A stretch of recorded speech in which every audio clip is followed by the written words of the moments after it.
Welcome back, guys. So in the last video, I reviewed a clip from the presidential debate that took place last Thursday, and I pulled the clip that I believed was the most embarrassing for Biden and his campaign because it was him doing what he did the majority of the debate, which was fumble over his words and spout incoherent nonsense. I did mention on that video, though, that I had some critiques of Trump, and so that is what this video is going to be. I'm going to give some of my critiques to some of the statements that Trump made and sort of how he conducted himself in the debate, although I do think he took the win overall. But there are some issues that I have and that you may have as well. Specifically, I want to talk about his response when he was asked about the topic of abortion and the abortion pill. Let's take a listen to that. Former President Trump, you take credit for the decision to overturn Roe v. Wade, which returned the issue of abortion to the states. Correct. Good. However, it was a the good federal thing, too. government still plays a role in whether or not women have access to abortion pills. They're used in about 2/3 of all abortions.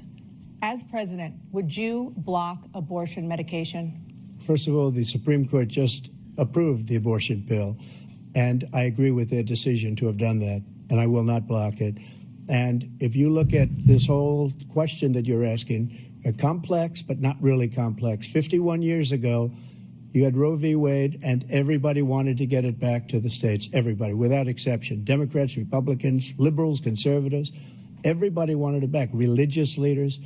And what I did is I put 3 great Supreme Court justices on the court, and they happened to vote in favor of killing Roe v. Wade and moving it back to the states. This is something that everybody wanted.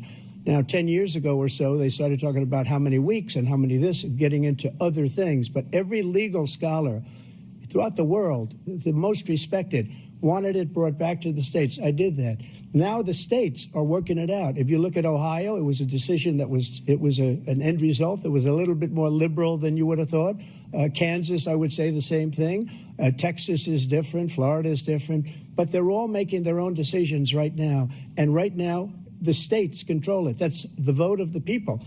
Like Ronald Reagan, I believe in the exceptions. I am a person that believes. And frankly, I think it's important to believe in the exceptions. Some people, you have to follow your heart. Some people don't believe in that. But I believe in the exceptions for rape, incest, and the life of the mother. I think it's very important. Some people don't. Follow your heart. But you have to get elected also. And because that has to do with other things. You got to get elected. The problem they have is they're radical because they will take the life of a child in the 8th month, the 9th month, and even after birth. After birth, if you look at the former governor of Virginia, he was willing to do this. He said, we'll put the baby aside and we'll determine what we do with the baby, meaning we'll kill the baby. What happened is we brought it back to the states, and the country is now coming together on this issue. It's been a great thing. Thank you. President Biden. All right, let's start where we agree. I agree that it should be up to the states. Ideally, all the states heavily restricted. I am against it being on demand, and I definitely have to second his point about how radical the left is when it comes to this issue. They don't have limits.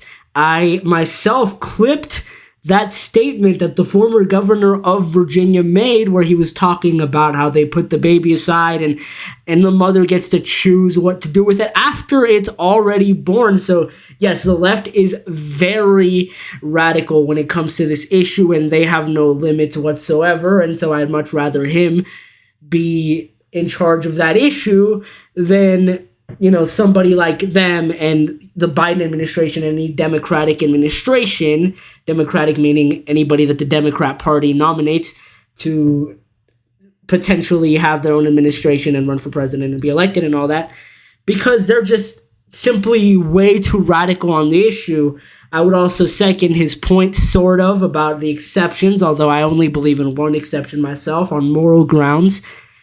The rape and incest thing, I would say that you don't answer evil with evil. So on the moral grounds, I would disagree with those. But I understand that this is contentious even among the pro-life community.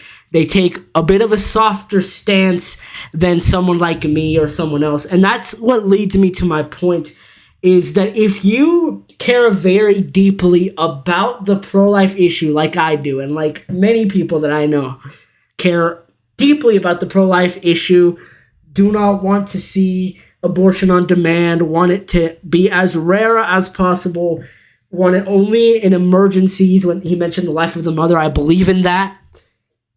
If you care very deeply about this issue, Trump might not be your guy. He said he will not block the abortion pill, and she said that it was, the moderator, she said that it was 2/3 of all abortions, and he won't do anything to restrict it from what it sounds like, and that's a tragedy, that's sad, and I understand maybe he's doing PR, because again, sometimes even pro-lifers themselves, pro-lifers are soft on this issue, and they don't really want to take any legislative measures, but I think that with people who take a much harder stance, like myself and like the Catholic Church and all these people, Catholics, we should hopefully press for more when he actually gets elected. If he does, it's looking very likely according to the newest polls. But maybe he's just playing PR because he doesn't want to alienate a bunch of people by taking a hard stance, although I think that he should take a hard stance because this is an important issue. This is literally the life and death of unborn children, and I at least appreciate that he wants to stop the radicals. He wants to give it to the states. That's good. That's conservative. I support that and I agree with it. But I think that he should do more, and I think he should be more outspoken about the issue, and I definitely do not support his whole, I'm going to keep the abortion pill circulating and not going to do anything to restrict it, because that's what it sounds like. He says, I will not block it. That can mean that either he's not going to do anything about it. I can block it can mean I'm not going to mess with it at all, or it can mean I'm going to restrict it but not outright outlaw it. It could mean a bunch of different things, and I wish that he had been a little bit more clear with this issue, and I wish, that he was a bit more pro-life than he actually is, and I wish that people themselves were a bit more pro-life than they actually are, because this is an important issue that actually matters, and it's a matter of life and death. That's why it's called pro-life. But that's pretty much my only critique of his position. Again, he kind of has to play strategically.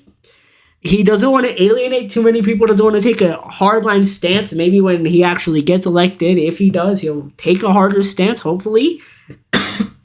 But those are my critiques in this debate. The other thing that I'd bring up, just as a closing note, the second critique that I have of him is that sometimes he do the Biden thing of not really answering questions. Although, in fairness, he would do it because he wanted to finish a point from the last sort of point that he was making, right? He wanted to finish up his answer to the last questions in the last exchange that he was having. But sometimes he would kind of go into a tangent and he would forget that he needs to answer the question. I think that the best example of that is when they were talking about childcare. Neither of them answered that question. I wish he had been a bit more responsive instead of just rambly. That would have been better. But overall, he did his best to finish up points and then answer the new questions, so I can't fault him too much on that. And he certainly did better overall than Biden. But those are my critiques of Trump and his sort of statements and his conduct in this debate. Overall, I would say that he's a much better pick for this country than Biden because, look at him. He couldn't even talk. He sounds like he has a much better plan. Didn't elaborate too much on his platform, but he wants to do stuff with the economy and immigration, important issues, and I can respect that, and I appreciate that. I agree with pretty much almost everything that he said, except for that whole abortion bit, and so that's my take on this, and I would like your guys' take on this. If you guys have any takes on this, maybe you have some other critiques, we can get some discourse in the comments, just let me know. If you enjoyed this content, leave a like and subscribe, and I will see you guys in the next one. Pray for pro-life politicians so we can actually have a pro-life administration if he gets elected. And I'll see you in the next one. God bless.